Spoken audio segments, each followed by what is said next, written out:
Welcome to Paired Adventures. This podcast is intended for listeners 18 and older. It contains discussions about the consensual adult swinger lifestyle and may include mature themes and language. Listener discretion is advised. All opinions shared are personal and for entertainment and discussion purposes only.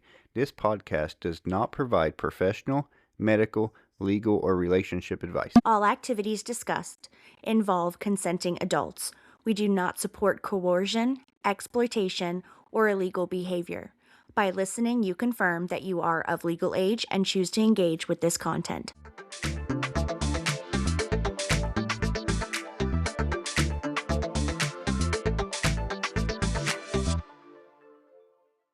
Hey there, sexy listener, and welcome back to Paired Adventures. This is Veronica. And Philip. And we're here today to talk a little bit about ourselves and share our story about how we met and what eventually led up to us being part of the swinging lifestyle. All right, so we started dating back when phone sex operators were still on the landline. Veronica was a phone sex operator. I just happened to call in and I couldn't resist her voice. Okay, we're going with that story. That sounds like a Bible story, right? I guess. Kind of believable.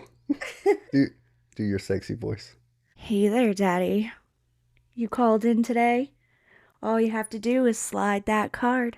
It's only 99 cents per minute. See, it's believable. Where we actually met was Yahoo Personals, which later became Match.com or something? Yes. So we were internet dating before internet dating was cool. We were. So I guess, why were you on Yahoo Personals? So I was on Yahoo Personals because I was tired of listening to my mother talk about how I needed to get back out there and play the field. And so honestly, I put the profile up just to shut her up and figured nothing was going to come of it. And I could at least say, well, look, Mom, I'm on the dating website. Like, I'm trying, I'm putting in an effort. But I honestly didn't think that anything was going to actually evolve. More or less, I was just on there just to appease my mother. What kind of messages did you get on there? Oh, Lord. I had so many messages. So I had a lot of messages from your, what you would expect. The sleazy old guys that were like, I'll take care of you. You don't have to work. I'll buy you everything that you want. Pretty nice, actually. But you know what that boils down to at the end of the day. You don't have to work. You just have to suck on my wrinkly balls. Right. Well, I mean, I guess it depends on how much they were offering. I don't know. I might have considered. At that time, I was 19 years old. I was not considering.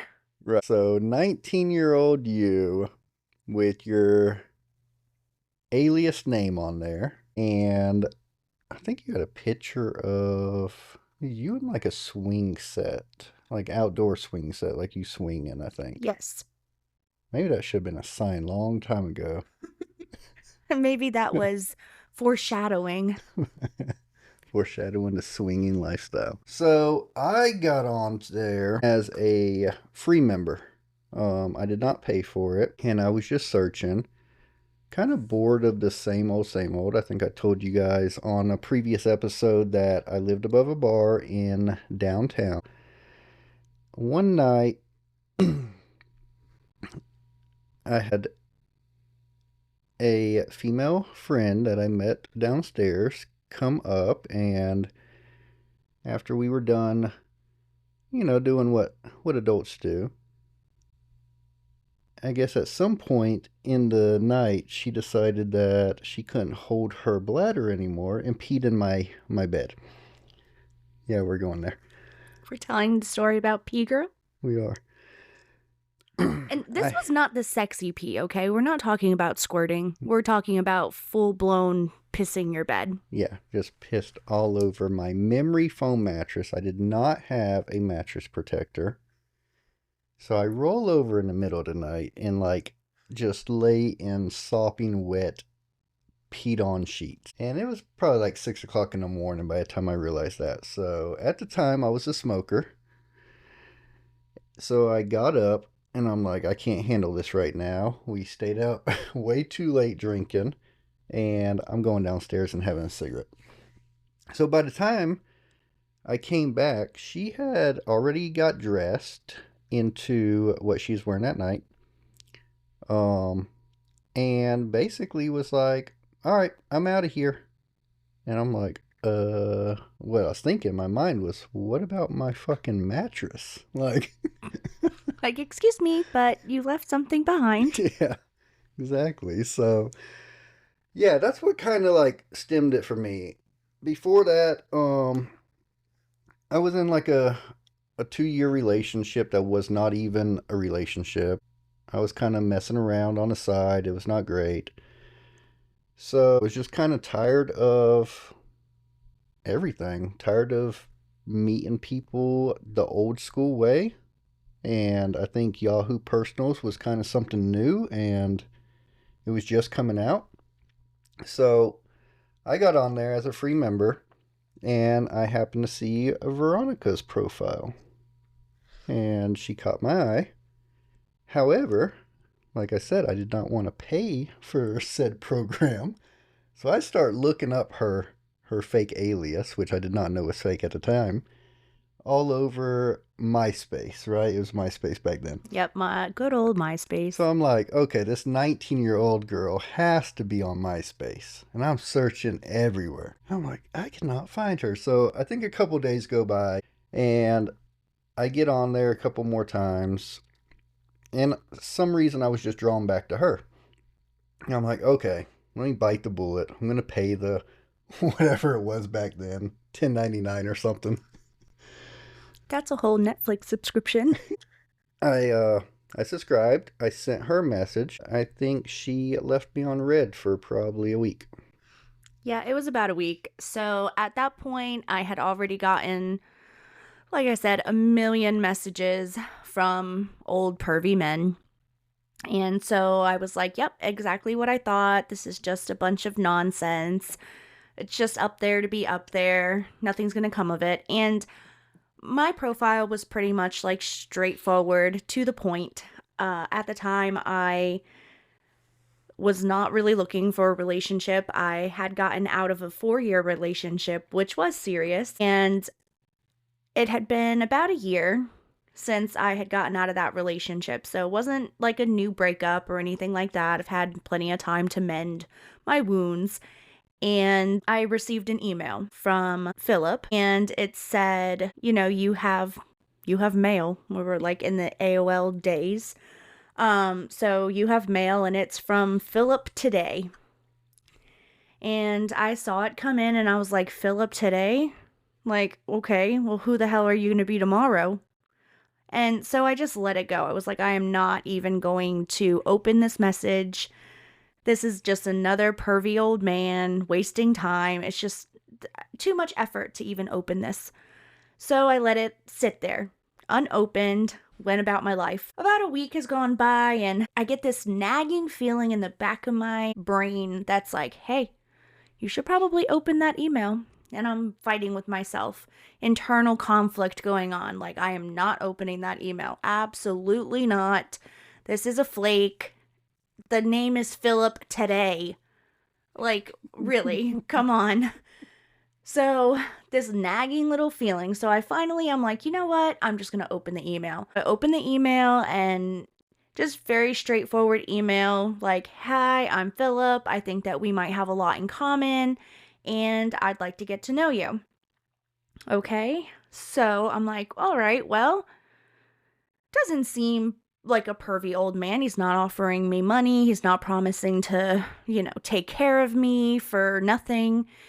So maybe I'll write him back. So I wrote him back, and fast forward, we eventually ended up exchanging MySpace information because I was indeed on MySpace.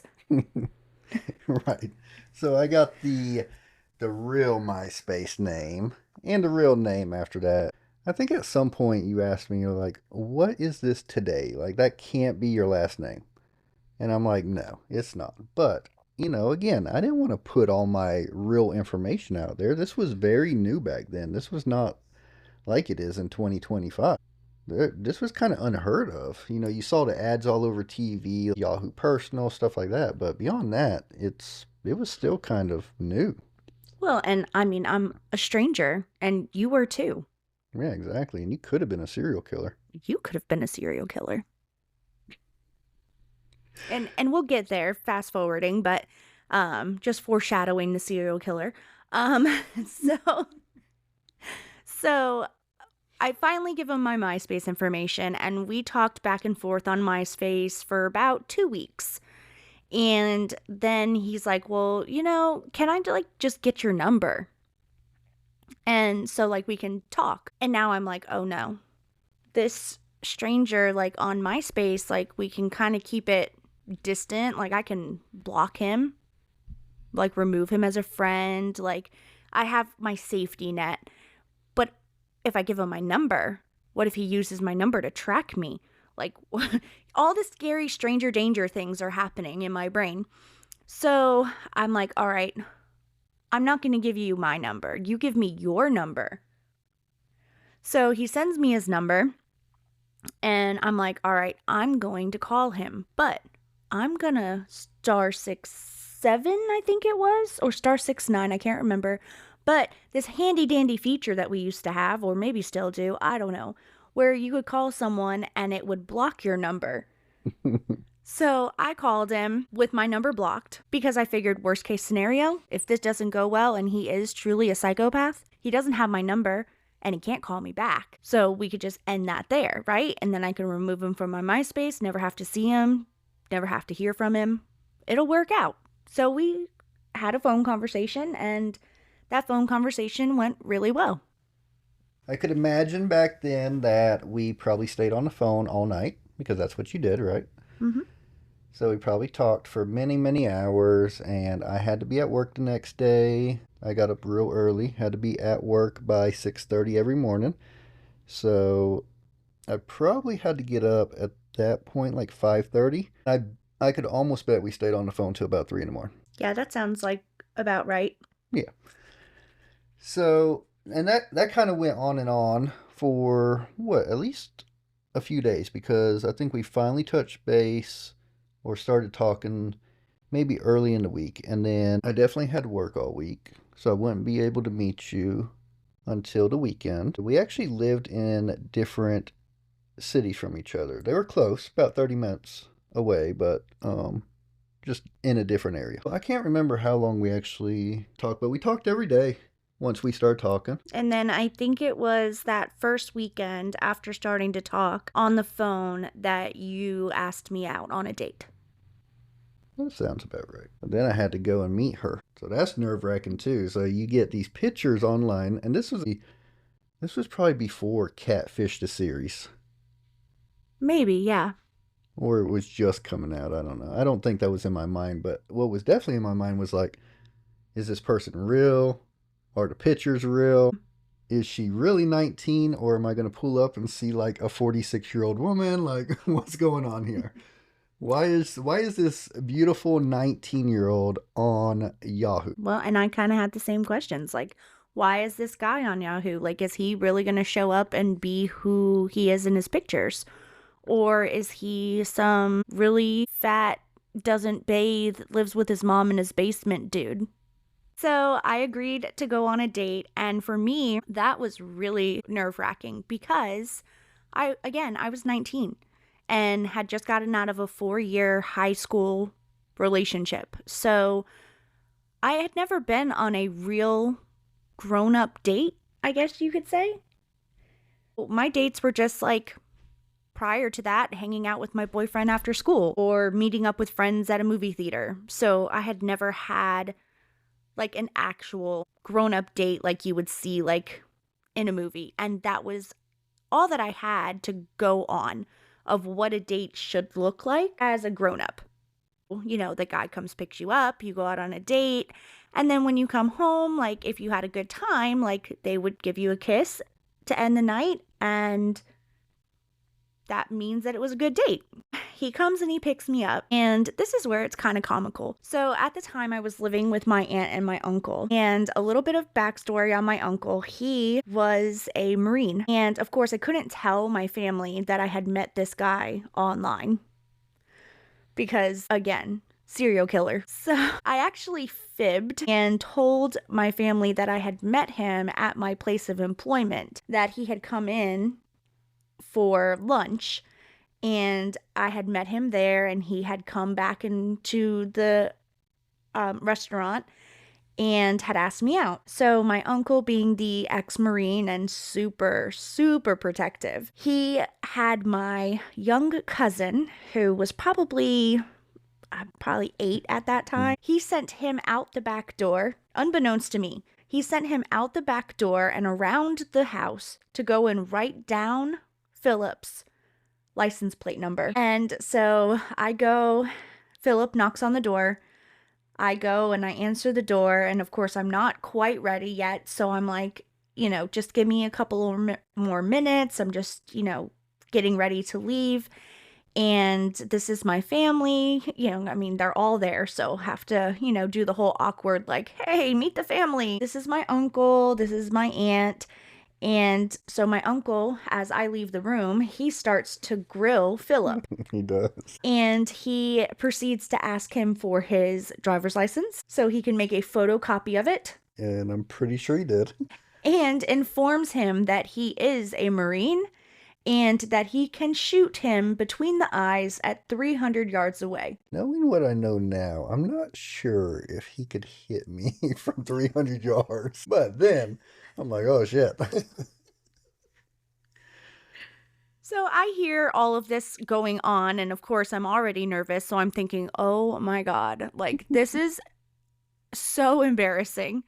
Like, I don't even have the opportunity to scare this guy off because my family's going to do it for him. Mm-hmm.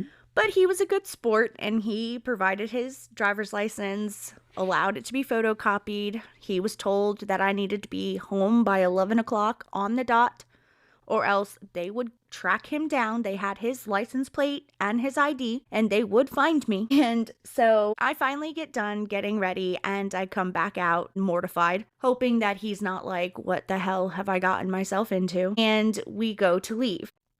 Well, Philip, trying to be a gentleman, he goes to open the screen door at the front of the house. Well, unknown to him, the screen door is just there to keep the dogs in, and it's not actually it's not installed. Actually attached. It's just leaning in the door frame, which how would I know? Because when I first got there, they opened the fake screen door for me. So I walked in. As I'm going out, I push the door. It falls. I proceed to trip all over the screen door because I'm not expecting it to fall. And I'm like, oh my God, I just broke their fucking door. The military man over here is already trying to kill me. Like, what is going to happen now? So I am desperately trying to hold in the fit of giggles that is trying to escape me because I know he's embarrassed and I don't want him to feel even more embarrassed. So I just pretend like nothing ever happened. I didn't see a thing. I'm like, what do I do with this door? And I'm like, it's fine. I'll take it. No big deal. So I take the door, put it back where it goes. Probably wasn't in the same condition that it was before he got a hold of it. But we put it back where it went. And we proceeded on for the night. Yes. We went out. The first night we went to a sports bar bowling alley. And they had some other things. They had batting cages. And we went there. We had some dinner. And then bowled a little bit. And I'm pretty sure he took that opportunity to stare at my ass. The entire time. So we bowled. And then we went outside where the batting cages were because at the time Philip was a smoker and I figured he probably could use the nicotine. So we went outside to the batting cage area and they had some benches and like stadium kind of seating. So we sit down and of course I am as nervous as can be. And when I get nervous, I tend to get chatty. And Philip is not a very chatty person, so this whole podcast thing is kind of interesting. Um, so I start just rambling about, I don't even know what at this point, but in my head, I'm screaming at myself, again, internal battles with myself, that I need to shut the fuck up because this guy is going to be like, she just never shuts up. But I couldn't stop because I was so nervous. So I just rambled and rambled and rambled, and he just stood there listening, nodding, probably thinking, just shut the fuck up. But yeah, so we ended up doing a round of laser tag because I also had laser tag there. And then that was the end of the night. So he drove me back because he had a curfew based off of my uncle, and he had to have me home by 11 o'clock. Mm-hmm. Yep, we pull up to the house. I walk you to the door like any gentleman would do. This is true. I give you an awkward hug, tell you I had fun, and leave. And he left. And now again, Veronica only had the movies to go off of, and at the end of the dates, they didn't awkwardly hug and leave. There was usually a kiss. So I went inside and I just thought to myself, well, at least I got a grown-up date out of the way. Lesson learned for next time. Don't fucking talk so much. Don't let my uncle know that I'm going on a date, and I'm probably never going to hear from this man again. So when did I feel like I messaged you or something like as soon as I got home. I think it was the next day. Okay. So next day, we communicate again. It's kind of just been like a whirlwind romance. Yeah, whirlwind romance. So he reaches out the next day and he wants to call me, but I am not brave enough to ask the question that has been driving me insane for the last 24 hours over the phone. So I'm like, no, we can chat more on MySpace in the message app. So I get on there and we're talking, and I finally get the courage to say, why didn't you kiss me? What was my answer? So in my dating profile, I had been very straight to the point, as I said, and I had put on there quite blatantly that I am not the girl that is just out fucking around, and if that's what you're looking for, I'm not the one. And I am looking for a real serious relationship. I'm not just looking to date, I'm looking for a long-term relationship. And if you're not ready to move slow,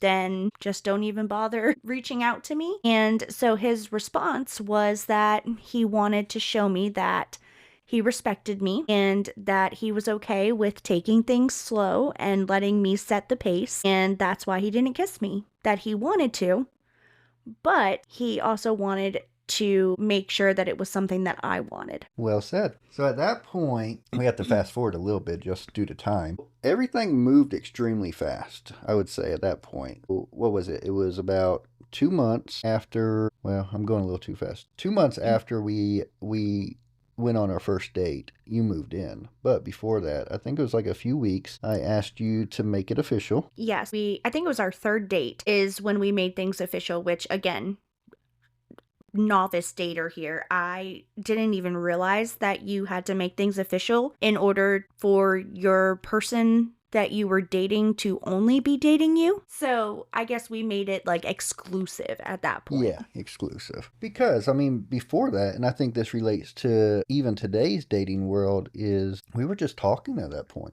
We weren't really together. We weren't exclusive. Even though I'm sure neither one of us were seeing other people at that time. Well, I know for sure I wasn't. I can't remember. I might have been. At least one. Who knows? Either way, we made it exclusive. And then, like I said, about 2 months into this whole thing, I asked her to move in with me. And that's crazy. Yeah, and my family lost their minds. I'm sure they did. They thought that I was being irrational, that I was not thinking, and I didn't know anything about this man, and he could be a wife beater. He could, he could kill me. Like, they were not okay with me moving out and going to live with him in his apartment after only just really maybe a month and a half, honestly, of dating. So I moved in with him against my family's wishes, and I think it was a month after that, I came back to the apartment after work, and Philip was sitting outside on the balcony smoking. And it was like 2 o'clock in the morning because where I worked, we didn't get off until very late in the evening. So I went out onto the balcony and he says, "We need to talk." It was longer than a month later. So we got together. We met in October. We made it official December 5th or 7th. Can't remember the exact date. And then we did not move to this next step that you're about to tell everyone until June. Okay, so it may have been a little longer. But anyway, he says we need to talk. And of course, alarm bells are going off in my head because usually we need to talk means something bad is about to happen. So he says, "Well, I am considering moving to North Carolina." I'm thinking, okay, well, what does that mean? Like, I'm living with you? Like, where am I going? Like, I guess I'm moving back to my mom's. Like, what are you trying to say? And so he's like, well, he's like, "I want to know if you would consider moving to North Carolina with me." Now, at this point, I had never left Florida, which is where we were. And I had my family 30 minutes away. So it was very comforting to know that they were just kind of a little drive away and I could go there whenever I needed to. If anything bad happened, they were right there. And so I took a second and I was like, well, I mean, I kind of fucking love you. So I guess I'm moving to North Carolina. And then we moved to North Carolina.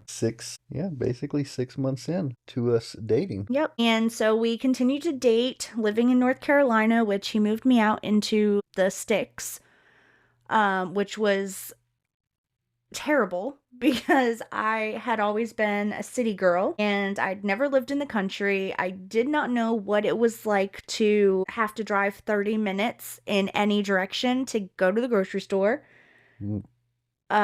or even to like get my nails done or a hair appointment. We were just like quite literally in the middle of nowhere. And so, We had neighbors. I mean, we did have neighbors. They might have made noises like a cow or a chicken, but we did have. Had neighbors. But now, if he was a serial killer, this was going to be the time that he was going to kill me because I was all alone in the middle of nowhere. It was not very convenient. We moved out to the country because that's where I had family at. And I had family in North Carolina. I also had family down in Florida, but I think I was just ready to get out of Florida. So we move out into the middle of nowhere and realize that you have to buy your milk in a glass bottle and then turn your glass bottle back into the store To get more milk. to get more milk. This is not made up. This is real. This is not 1950s. This was 2010. Took me 20 minutes of searching for the milk before I finally went up to the counter to ask. And the lady was like, "It's right there." And I was like, "It's not right there." And she's like, "No, honey, it's in a glass bottle." And I'm like, "Okay." And she's like, "You're going to give me an extra $1 for your milk. You're going to take the glass jar home, use the milk. When the jar is empty, you'll come back, give me the jar, I'll give you $1 back, or you can purchase another pint of milk." Not even a gallon, a pint. Oh, this sounds so ridiculous. But it's true. It is true. So I was at work. And at this time, we just moved up. So I had a job when I moved up here. Veronica, at the time, during that 6 months we were together, she had enrolled in school down in Florida. So she was in the process of getting her credits transferred to the college in North Carolina. She was doing all that. So she wasn't at work. So all I know is she calls me, and I'm at work, and I probably didn't answer right away because I was busy. I call her back, or I answered, and she's over there telling me that there's no milk in this town.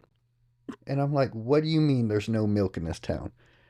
And she's like, oh, they have milk, but you have to put a deposit on the milk. And I'm like, what the hell are you talking about right now? She's like, I'm trying to tell you that I don't know if they milk the fucking cows behind the building, but the milk comes in a glass jar. You have to turn the glass jar in, and she is in panic mode. I'm telling you right now. This is city girl, nails proper, hair proper, all the things out there going to get her glass bottle milk. I'm dying. I'm dying laughing at this point. So, that was our first impression of small town North Carolina living. And Veronica was not happy. I was like, where in the hell did this man move me? We are in just fucking country bumpkin territory. Like, I got cows as neighbors. I got the grocery store milking cows out back. I gotta put a deposit down on my milk, and it's not even a gallon. I'm gonna have to go get milk at least 3 times a week at this point. And then everyone keeps saying to you, bless your heart. And the houses that did have people, they wave at they you. wave at you, and they get offended if you don't wave back. That's another story. A little while later, while I'm driving down the neighborhood, she's like, why are all these people waving at you? Do you know all these people? And I'm like, no, they're just doing it because they're friendly. She's like, they literally see our car come out of the driveway. They walk out to their front porch just to wave at us. I'm like, yep, that's what they do. Waving to these people, I don't know them. It was shell shock, I think, would be the proper term. So, from there, we lived out there in that small town for about, good gracious, 4 years. Get used to it. In between that time, completed college, right? Got your degree.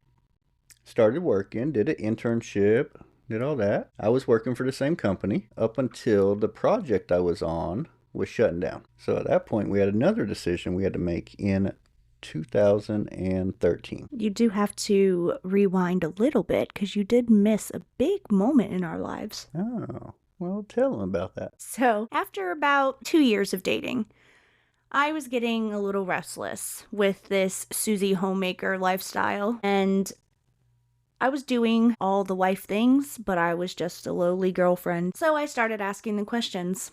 When are you going to ask me to marry you? And I started to get to the point where I thought that was never going to happen. It had only been a couple years. But every time that we broached the topic, Philip said, well, I don't know why we need to get married. It's just a piece of paper. In my country accent. It's just a piece of paper. But it did happen. It did happen, finally. We got engaged. That was a big moment in our lives. We stayed engaged after that for about 2 years. Yeah, another couple years. I was finishing school. And so to get married would have meant that I would have lost all of my benefits as being single. So we held off getting married until I finished my degree. And once I finished my degree, that's when we decided that we were going to go ahead and get married. So in May of 2013, we went ahead and got married. We actually got married on a cruise ship. We did. We did a 3-day cruise and had our honeymoon in the Bahamas. So we got married there in port in one of their ballrooms. Had all our photography done, really good pictures. And we had all our family board the boat, family and friends. And then I believe it was 17 people decided to take the trip with us.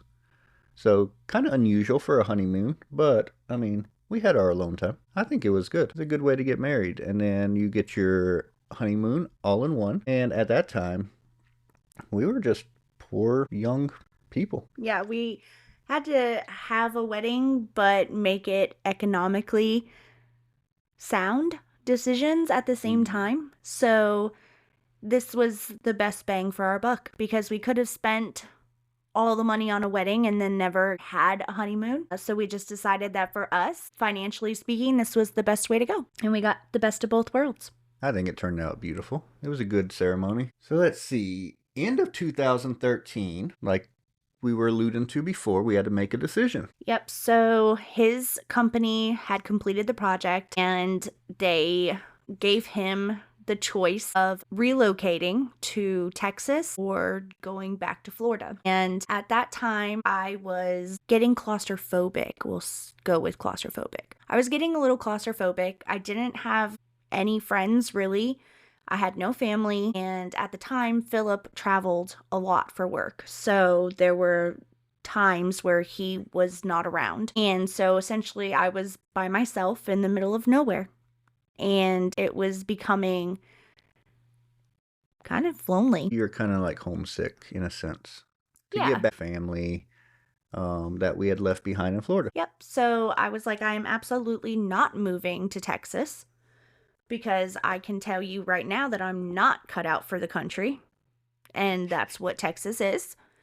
And That's what we thought Texas well, that's what we was. thought. And so I was like, if we're going to move anywhere, we're going back to Florida. Right. So the company that I was with had a spot for me available in Tallahassee, which was North Florida. That would have been the same situation. That's basically country, that's equestrian area.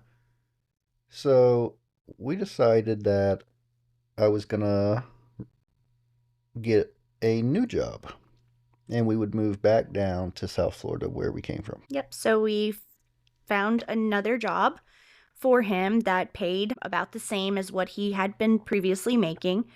Found a house to rent because we weren't ready to buy. And we went back to South Florida, moved back in there, and we were there for about a year. And I said, all right, well, things are a little different now that I had a taste of the country, and I don't want to go back to the country. But my Florida neighbors are looking at me like I have 8 heads when I wave at them when I go get the mail.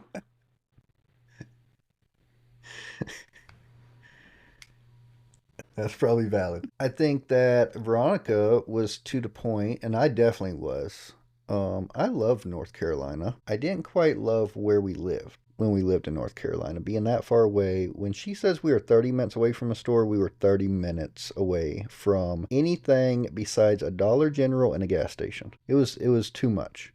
So you would plan your trips and go to the store like it's a big event once a week. And God forbid if you forgot anything. Oh my goodness, how many times did we get home and forget something? We're like, well, I guess we add that to next week's list. Or like home improvement projects. Lowe's or Home Depot, 35, 40 minutes away. I mean, it was ridiculous. We did not want to move back to the country of North Carolina. Right. But I think that we both wanted to move back and leave Florida again. So in 15, we actually moved back. Yep. We moved back. At that time, we moved back to a small town. It was not a large town. It was almost like everybody knows everybody. But not country. No, we were real close to everything. 15 minutes to a major grocery store. I mean, restaurants right down the street from us, gas stations. You know, we weren't alone out with cows and chickens as neighbors. So we moved up again, second time, back to North Carolina, and we have been in North Carolina since then. And our relationship is still going strong, and it's and obviously now we have some extracurricular things that we do, but it's really funny to think that now with all of the online dating that is going on in the world, that we kind of got started the same way many, many moons ago and had this whirlwind romance that nobody thought was going to work and or even last as long as it has. And now, you know, you look at us and 16 years later, all because of an email that I decided to open. Yeah.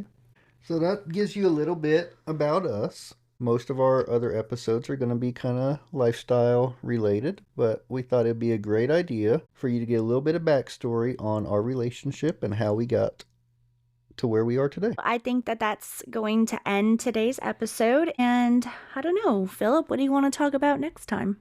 Oh, we have some juicy topics coming up, so you guys have to stay tuned. We have Veronica's first time with a woman. We have your first double penetration. And New Year's Eve is coming up.